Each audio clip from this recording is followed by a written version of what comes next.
dans ce chapitre, on a vu différents êtres vivants et on va voir les points communs entre ces êtres vivants. Donc on a vu l'élodée, l'homme et la bactérie. Et donc au microscope, on a pu remarquer qu'ils étaient tous constitués d'au moins une cellule.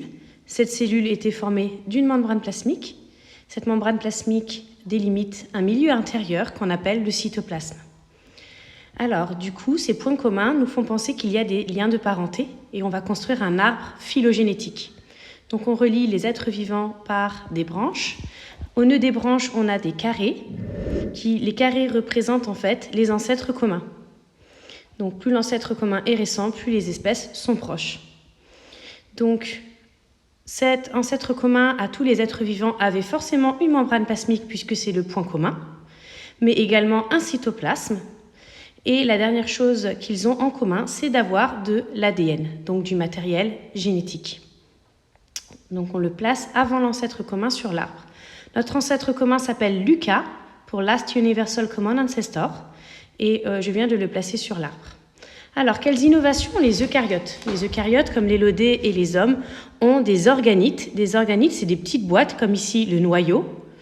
D'accord? Donc on peut le placer sur l'arbre. Donc le noyau, c'est quelque chose qui a été acquis plus tard. Ici, je suis en train de dessiner donc des mitochondries. C'est un autre organite, un autre compartiment qui est responsable de la respiration cellulaire. Donc je le place également sur mon arbre.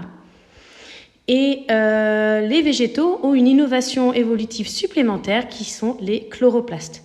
Donc je le place voilà, sur mon arbre, le petit rond, l'innovation des chloroplastes. Ils sont responsables de la photosynthèse. Donc ces petits compartiments s'appellent les organites. On les observe que chez les eucaryotes et il y aurait le noyau, la mitochondrie et les chloroplastes. Du coup, j'encadre sur mon arbre tous les eucaryotes, c'est-à-dire tous ceux qui ont des organites.